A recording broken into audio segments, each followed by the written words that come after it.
بسم اللہ الرحمن الرحیم۔ السلام علیکم دوستو، صلی اللہ تعالیٰ علی حبیبہ محمد وعلی آلہ وسلم۔ سیرت النبی صلی اللہ تعالیٰ علی حبیبہ محمد وعلی آلہ وسلم کے سلسلہ میں ہم نبی صلی اللہ علیہ وسلم کی پرورش کے بارے میں گفتگو کر رہے تھے۔ جناب حلیمہ سعدیہ نے جب جو ایسے واقعات جو پریشان کر دینے والے تھے، نبی صلی اللہ علیہ وسلم کے سینے مبارک کو چیرنے کا جو واقعہ تھا، اس سے آپ پریشان ہو کے بچوں کو لے کر حضرت نبی صلی اللہ علیہ وسلم کو لے کر بی بی آمنہ رضی اللہ عنہ کے پاس تشریف لے آئیں اور ان کے حوالے نبی صلی اللہ علیہ وسلم کو کر دیا۔ پھر آپ جو ہیں بی بی آمنہ کے زیر سایہ پرورش پانے لگے اور ان کے پاس ہی رہنے لگے۔ بی بی آمنہ کے بارے میں یہ بتانا ضروری سمجھتا ہوں کہ ظاہر ہے جوانی میں بیوہ ہو گئی تھی اور انہوں نے شادی نہیں کی تھی۔ حالانکہ عرب میں بیوگان کی اور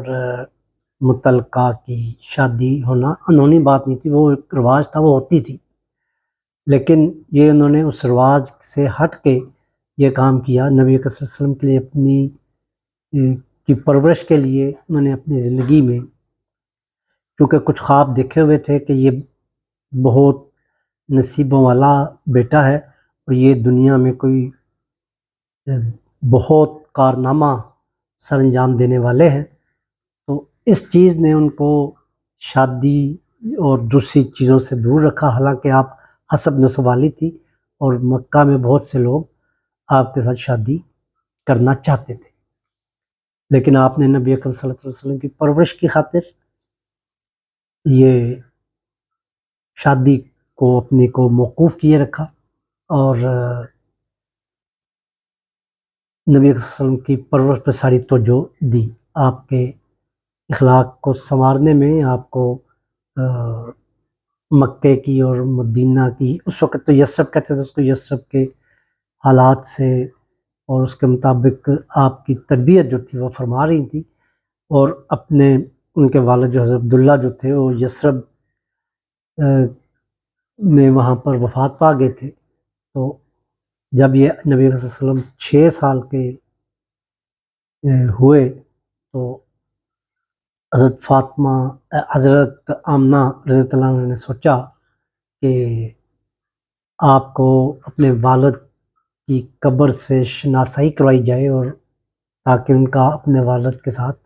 وہ رشتہ رہے، اور ساتھ یہ بھی چاہتی تھی کہ ان کا جو بنو النجار جو مدینہ میں ان کا یثرب میں ان کا قبیلہ تھا، وہ اپنے ماموں سے، اپنے عزیز و رشتہ داروں سے بھی ملاقات کر آئے، تاکہ ان کی وہاں پر بھی جو ہے وہ محبت پیدا ہو جائے گی۔ تو اس مقصد کے لیے کہ وہ اپنے بنو النجار قبیلے سے بھی ملاقات ان کی ہو جائے اور ان کے والد حضرت عبداللہ کی قبر پہ بھی ان کی حاضری ہو جائے، تو اس مقصد کے لیے جب وہ سفر پہ نکلیں تو بنو النجار نے انہوں نے رشتہ داروں سے ان کی ملاقات ہوئی، نبی صلی اللہ علیہ وسلم کی، ان کو وہاں سے بہت پیار ملا۔ ظاہر ہے ننھیال سے قدرتی طور پہ بچوں کو پیار ہوتا ہے ننھیال کو۔ تو واپسی پہ وہ آپ کو پہلے واقعہ ہم نے سنا چکے ہیں کہ ابوا کے مقام پر حضرت آمنہ کا بیماری کے باعث انتقال ہو جاتا ہے، اور پھر وہ ام ایمن کے ساتھ اپنا سفر مکہ کی طرف نبی صلی اللہ علیہ وسلم جو جاری رکھتے ہیں، اور اس واقعے کا نبی صلی اللہ علیہ وسلم پہ بہت اثر تھا اپنی والدہ کی وفات کا، اور وہ جنہوں نے بھی بچپن میں ان کے ساتھ بڑی پرورش اور شفقت کا معاملہ کیا تھا، تو آپ کو آخر عمر تک ان کو یاد کرتے رہے۔ یہ چند واقعات تھے جو رہ گئے تھے، میں چاہتا تھا کہ آپ کے گوش گزار کروں۔ اب آگے باقاعدہ ہم نبی صلی اللہ علیہ وسلم کی حیات طیبہ جو ہے وہ جب لڑکپن میں داخل ہوتی ہے تو اس حوالے سے ہم آپ کے سامنے اگلی نشست میں وہ واقعات جو ہیں وہ پیش کریں گے۔ السلام علیکم جی، بہت شکریہ۔